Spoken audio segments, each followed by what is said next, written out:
Muy buenas a todos, muy buenas a todas y bienvenidos, bienvenidas una vez más a Digio Podcasting o a Disciplina D, que es como nos llamamos ahora, que lo tenéis justo por aquí. Y bueno, en el vídeo de hoy vamos a hablar de algo bastante curioso, no solo por la implicación actual que puede tener este hecho, sino porque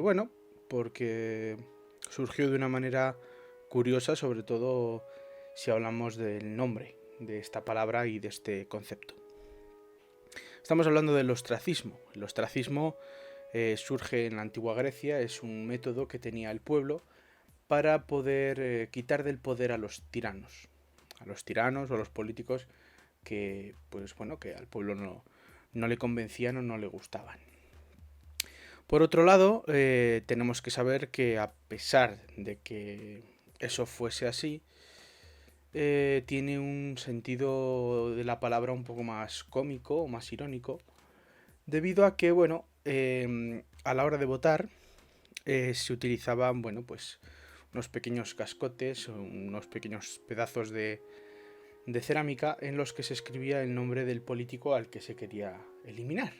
No eliminar en el sentido que todos entendemos de la palabra, sino, bueno, pues quitar del poder y dar el relevo a otra persona. Y es curioso porque esos pequeños cascotes son los que se llaman ostras o ostraion. Ahora os lo digo porque ya sabéis que yo... Y la información pues es un poquito difícil conmigo. Sí que os puedo decir que bueno, que surge de la palabra ostracon, que significa, bueno, cáscara de huevo, que es lo que viene a decir, pues bueno, un poquito lo que decimos por aquí, que son unos pequeños pedazos de cerámica en los que se escribía el nombre de los políticos o de los gobernantes que se querían, bueno, que dejasen el poder, básicamente.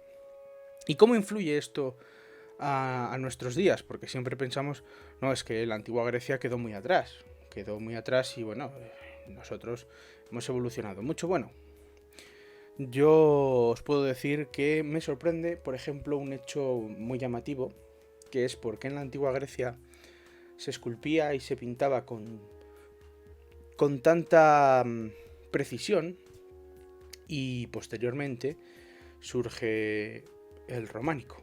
El románico que, bueno, se vuelve a edificios pequeños, se vuelve a estatuas hieráticas, muy mazacóticas, muy romas y bueno, pues es curioso, ¿no? Ahí ha habido algún problema o algún aspecto que se nos ha perdido en la evolución de la humanidad. Y bueno, volviendo al tema, pues es lo que os digo. Los griegos inventaron muchas más cosas de las que pensamos y que después nosotros pues hemos adaptado a nuestros tiempos. O podríamos haber adaptado a nuestros tiempos porque finalmente hemos pensado que las hemos inventado nosotros y no es así. También se debe pues a la política. La democracia era griega.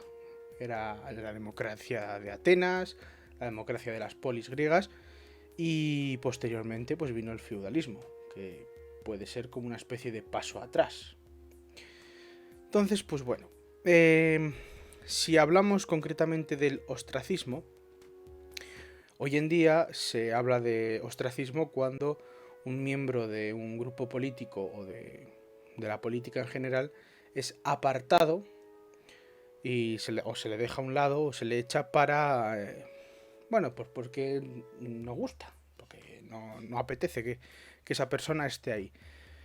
A estas personas se les considera también lo que se llama persona non grata, que seguro que eso lo conocéis mejor que el término ostracismo.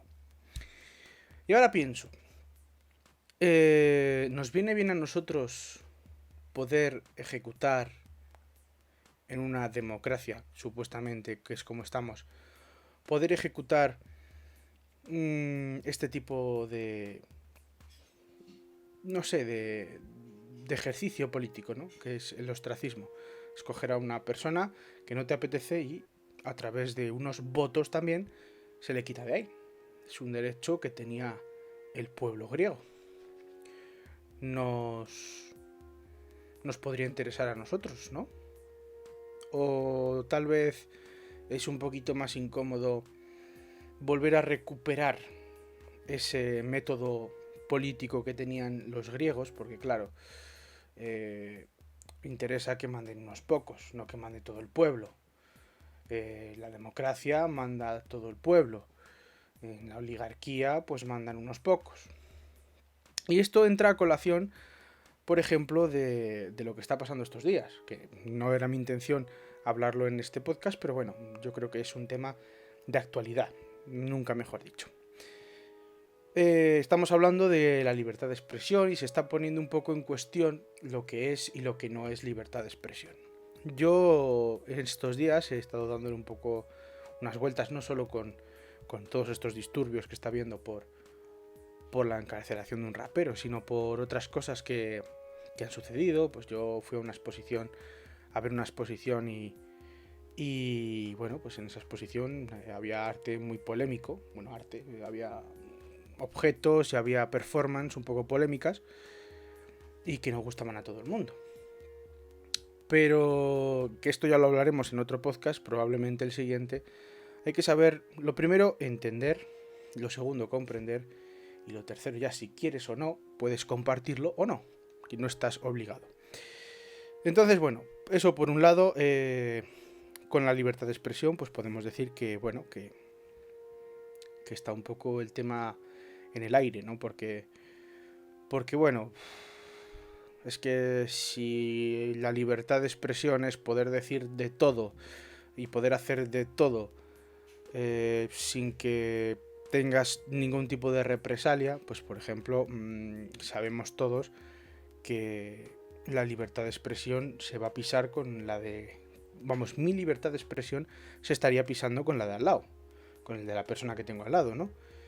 Entonces, pues bueno, es un tema que yo creo que en estos tiempos viene muy bien reflexionar sobre ello.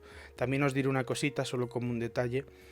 Me llama bastante la atención, bueno, también es que el rapero en cuestión pues tiene muchas otras causas, no es la primera ni mucho menos, pero me llama mucho la atención que hace unos días estábamos con toda esta polémica de los youtubers de Andorra y demás, se les llamó absolutamente de todo y en esto participaron políticos, que es lo más curioso de todo. Les llamaron asesinos, les llamaron defraudadores, les llamaron de todo, cosas que no son verdad. Pero es curioso cómo si este problema se da la vuelta y es el pueblo el que se lo llama a los gobernantes, no, es que ya es delito porque es injuria. De la otra manera parece ser que no es injuria. Tenemos, como dicen algunos, la política que nos merecemos. Bueno, sí que es cierto que podríamos decir y ejecutar el ostracismo con todos y cada uno de los políticos que tenemos hoy en día, porque más que un centro donde se debería, no sé, gestionar la democracia de este país, el Congreso parece pues un circo, y seguro que hay algún artista que ya se ha pensado en coger una carpa, ponerla encima del Congreso, una carpa así rollo de circo y ya está, y no estaría haciendo nada malo, les estarían insultando y probablemente pues les llevarían a la cárcel, ¿no? Pero bueno, es lo que hay. Es una curiosa gestión la que tenemos hoy en día. Y da igual con qué partido político sea, porque antiguamente, hace un par de años, cuando teníamos el otro partido político en el gobierno, también sucedía esto. Os recuerdo que también pasó, creo que con otro rapero y demás. Entonces, pues bueno, he ahí mi duda con todo esto a colación del ostracismo, concretamente, ¿no? Que habrá que pensar si hay que ponerle límites a la libertad de expresión. Pero si le ponemos límites a la libertad de expresión, estaríamos hablando de libertad. ¿Y quién está capacitado para poner esos límites? Porque hemos visto a muchísima gente censurar a otras personas, censurar a la prensa, censurar a cantantes, censurar a escritores, artistas, etc. ¿Quién tiene esa objetividad, no? Como digo, este tema lo hablaremos en el podcast de la semana que viene, que os debo un podcast, porque bueno, por ciertos motivos, pues no pude hacerlo y este es el que correspondía al fin de semana pasado y la semana que viene pues tocará el podcast que toca, que realmente es el que nos importaba para esa semana. Nada más, no quiero enrollarme mucho más, ya sabéis que últimamente no son los podcasts aquellos que hacía al principio de casi 30 minutos y no quiero haceros aquí un speech aburrido porque no merece la pena, básicamente. Solo espero dos cositas. La primera, espero que se me esté escuchando bien porque tenemos material nuevo, no es por nada. Y claro, sí que, no sé yo si lo he configurado correctamente. Y lo segundo, pues espero que estéis preparados para el especial de Semana Santa, que ya aprovecho y os lo comento. En esta Semana Santa tendremos el podcast correspondiente a la Semana Santa sobre misterios de la Iglesia, pero también tendremos toda la Semana Santa un pequeño podcast por el que yo empecé en esto de hacer podcast y hacer radio, etcétera, etcétera, que he recogido para para mis memorias, ¿no? En iVoox no lo estaréis viendo ni lo podréis ver porque ya está subido en iVoox en otra cuenta, pero sí que me ha apetecido recogerlo para el canal de YouTube y por tanto pues tendréis ahí el podcast de mi primera vez en radio. Simplemente sería eso y deciros que va a ser durante toda la semana. Es un podcast en teoría de literatura que aglutina pues entrevistas, aglutina también alguna que otra historia, etcétera, etcétera. Ese podcast probablemente no lo voy a certificar ya, pero probablemente vuelva a surgir con una segunda temporada. Aquellos fueron solo 6 capítulos. Me tenía que trasladar al estudio y precisamente el estudio no me pilla muy cerca de donde estoy ahora. Así que nada, con eso lo he dicho todo y espero que hayáis disfrutado, que hayáis aprendido algo con este podcast y nos vemos la semana que viene. Chao.